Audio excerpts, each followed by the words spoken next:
Hey guys, MetalJesus here, and today we're going to be taking a look at something called the Abxylute 3D1 PC Handheld.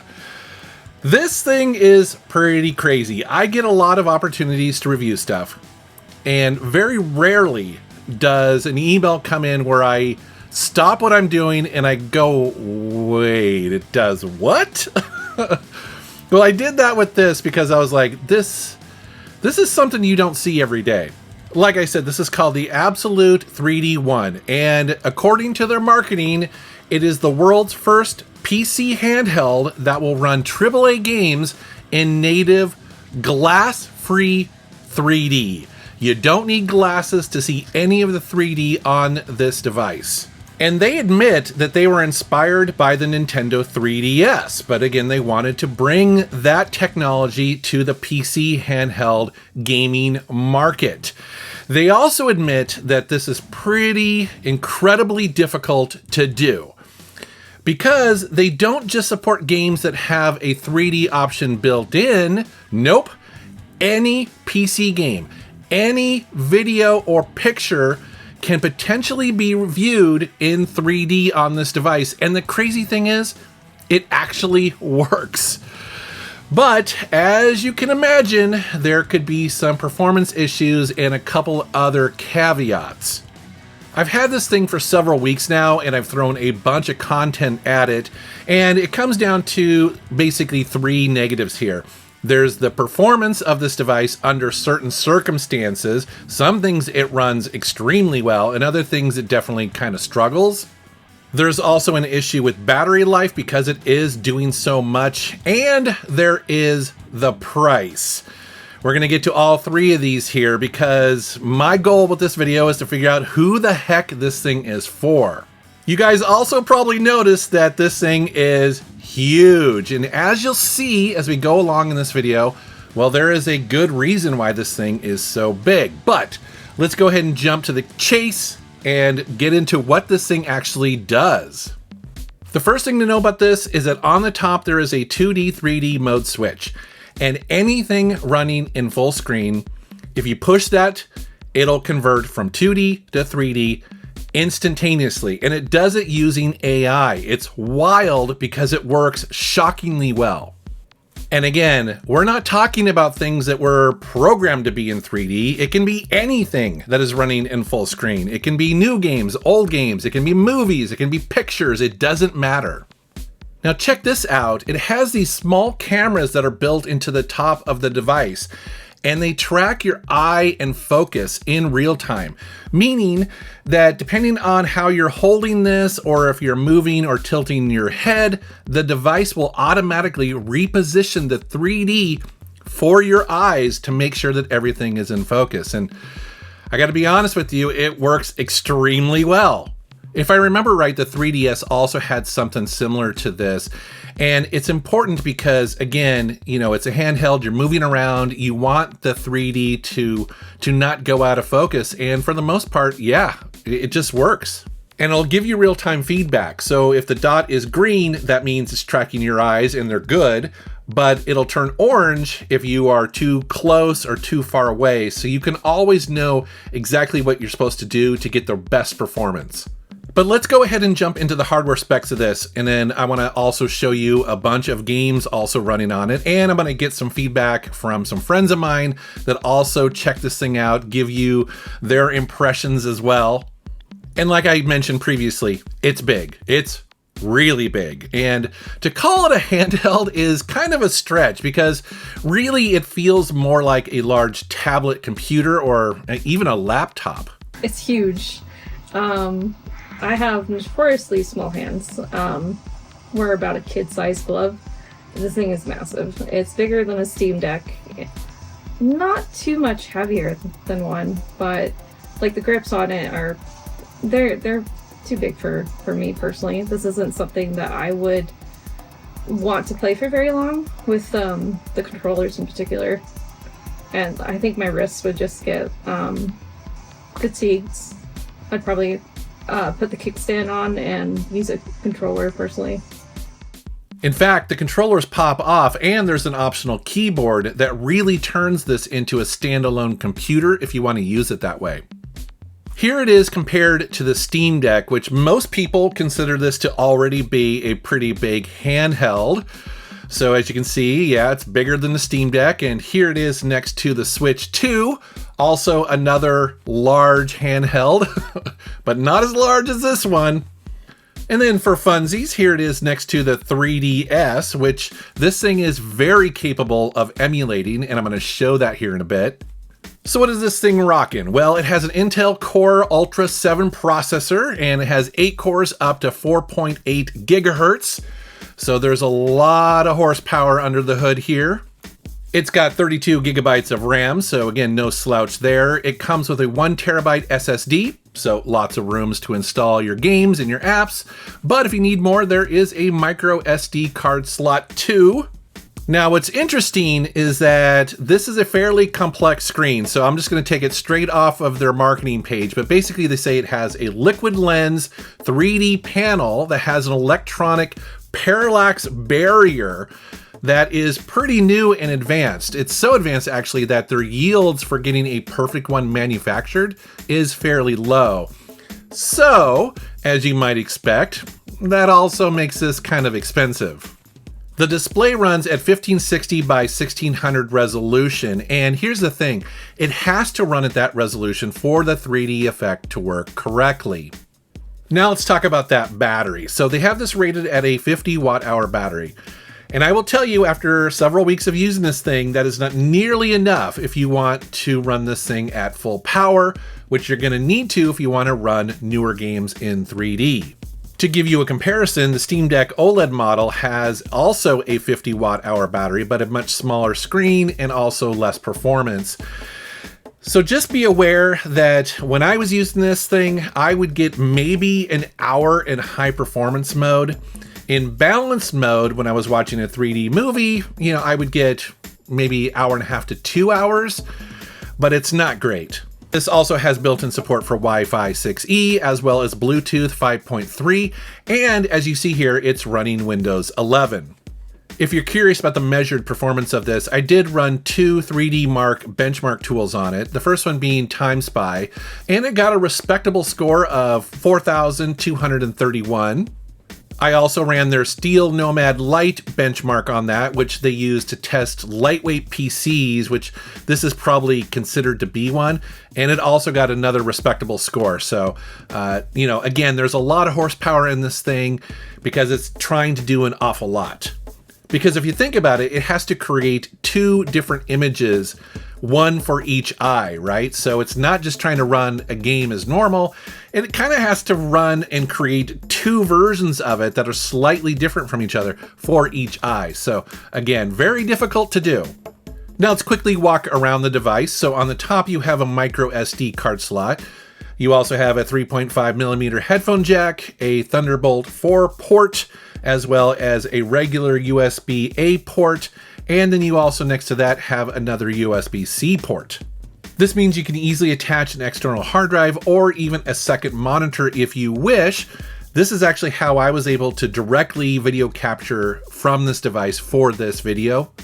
Then you have a volume control rocker, the power button, and that all-important 2D, 3D mode switch. On the bottom of the device are the speakers, and that right there is where you can attach the keyboard if you wish. Swinging around to the back, you have vents to keep the unit cool, and this nice stand here that can pop out if you want to use this on a table. Now let's talk about those controllers. Again, very large, but also they kind of need to be because they need to attach to that massive screen. However, they are surprisingly light, and they do have batteries in there, so it's kind of wild because they are lighter than you probably would think. Also, the buttons feel good, and they're using Hall effect thumbsticks, so they track really well and they shouldn't wear out over time. They also have triggers and bumpers, as you might expect, but there is a little bit of force feedback that you can adjust as well. And I love this, they actually have built in 2 thumb pads on either side so that you can simulate mouse control in Windows, which is very handy, obviously. And this is a great feature of the Steam Deck, and I'm glad that they brought it over here because you will use it more than you expect to. And then in the box, they include this wedge where you can attach those two controllers to either side and create one big controller if you wish. And all told, this roughly weighs about 2.4 pounds or 1.1 kilograms with those controllers attached. So I like that it's not like too heavy, because when the 3D effect goes on with normal other things and it's too deep, it makes me motion sick usually.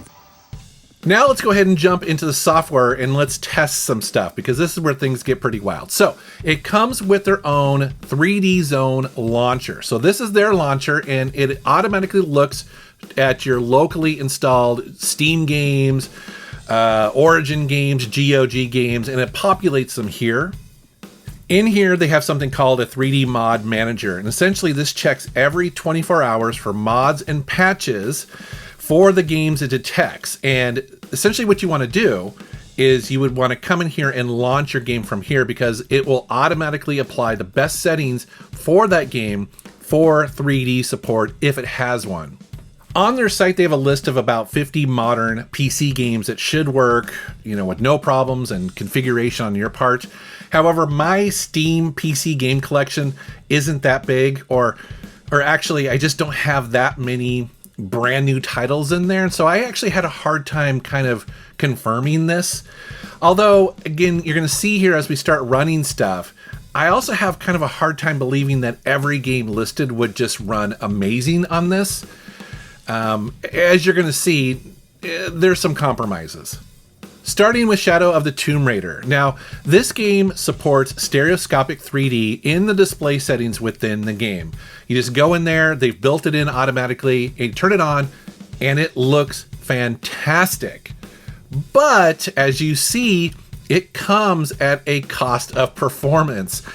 And you have to set the settings really low, because again, it's having to generate two different display versions for each eye.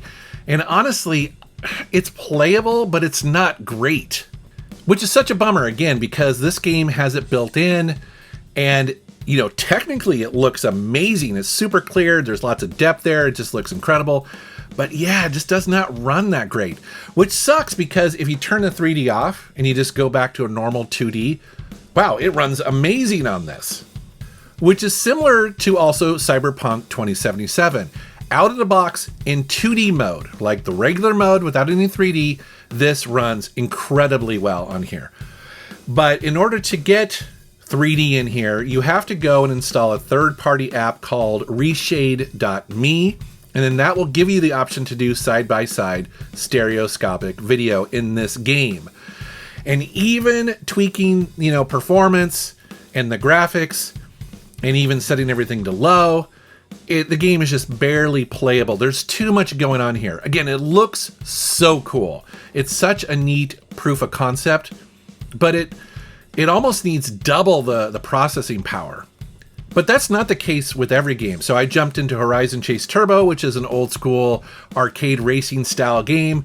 Now, this does not have native 3D built into the game. And so for this one, I just push the 3D mode at the top, and it's using AI in real time to add 3D to this game. And it looks incredible, and it plays really well. And that's kind of when it hit me with this, is that, wow, you can kind of go crazy with this, because the game doesn't have to support 3D. It will try to add it in real time. And depending on the game, and how complex it is, it actually might work great. Here's another game I tried called Wizardom. So this is, again, a newer game that's in that kind of retro style. And you turn the 3D on, it just adds it. It looks amazing. And I know you guys can't see this through a YouTube video. You're going to have to trust me on this. If you are holding this device, it's in 3D. It looks absolutely incredible. It's super fun to play this way. I think it looks really smooth.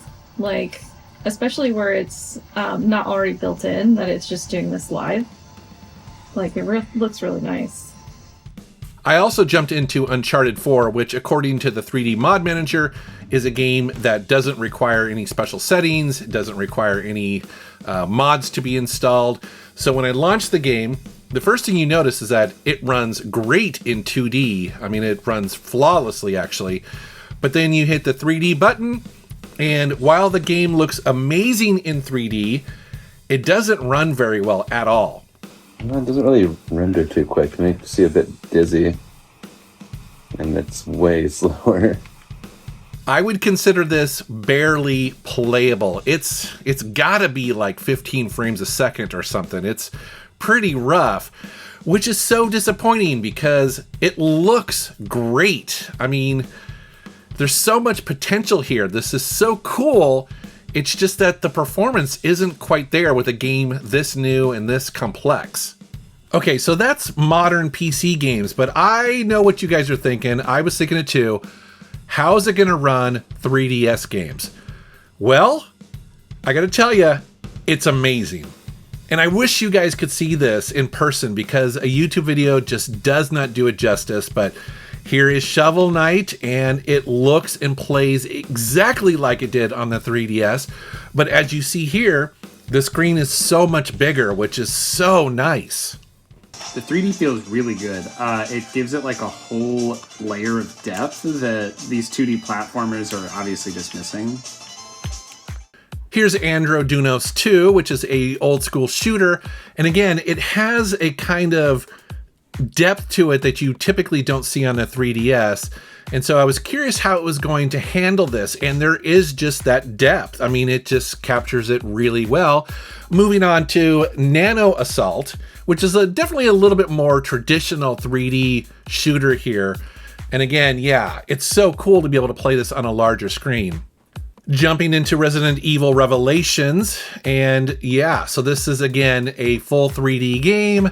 I love this on the 3DS because it's a Resident Evil experience that you don't often get because of that 3D effect, and it is creating it just perfectly here. And that's what I love about this device, is that it's going to be able to keep the 3DS hardware alive in that regard. I've been kind of concerned about that because the 3DS is so unique, right, with that 3D aspect there. Being able to do it without glasses, well, here is something that can emulate those very well. And because it's Windows, you can really run any emulator and just try it in 3D. So I'm going to play some PlayStation 2 games as well as some PSP games, and just by pushing that little button at the top, it magically turns them into 3D. And because they're old enough, it gives you good performance. You know, there's not much slowdown or lost frames. And so it's really wild to be able to play old games that you've been playing for years, sometimes decades, hit that little button and magically see them in 3D. It's like playing them again with fresh eyes. It's really wild. So I tried a bunch of stuff. Time Splitters 2, SSX 3, Jak and Daxter, Pursuit Force on the PSP, Mach, Burnout Legends, and I just kept digging and digging in there, throwing stuff at it. Okay, so for Time Splitters 2, despite the fact that I haven't played it in forever and I'm not very good at it, it's kind of a cool party trick to turn on the 3D, but I don't think it's necessary. In fact, it's a little distracting because there's times when you're turning and there's a little motion blur that you're not used to. For a game like this, I prefer just the regular 2D. It's crisper, and the gameplay is just a little bit quicker. Yeah, the 3D is interesting, but not necessary for something like this. I mean, it's impressive as hell, but I wouldn't leave it on. And in doing so, I started to notice a couple things here, and that is, if a 3D game has that depth, like a first-person shooter or a racing game, this device is able to figure out that pretty easily and make it look pretty good. But if you throw, some other stuff at it, like 2D games or 2.5D games, it doesn't quite know what to do with the depth of that. And it doesn't look bad, but also it doesn't really add much to the game. It does give a certain level of depth to it. Like, it does make everything look a little bit more alive. As far as the models and stuff like that go. The levels themselves, I can't really tell a difference. The other thing I was very curious to try out with this is 3D movies and video. And when it comes to movies, the best format for this is the side-by-side format, where essentially the file itself has a left and right eye, because then when you push that little button at the top, It basically just combines them and then sends them to the correct eye. And I have to tell you, out of the box, it looks incredible. Like, this is the way to watch 3D movies. And that's the reason why the screen has to be so big, because you just don't get the same experience when that screen is small, right? You want a bigger screen for better 3D, immersion, essentially. And it goes beyond that, because I started thinking, well, anything that is full screen, you can potentially turn into a 3D movie. So I threw my own videos on here. So here is me walking around at an expo in Norway. This was shot on an iPhone, and it's creating the 3D in real time. It's wild. Here is me driving down the highway with a GoPro sticking out of my sunroof, and it's creating 3D version of it in real time. It's flawless.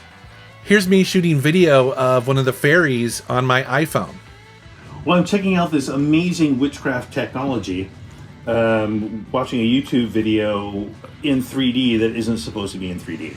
I do not understand how this works, but it's pretty awesome. How they're doing this, I do not know, but the depth is really, really cool.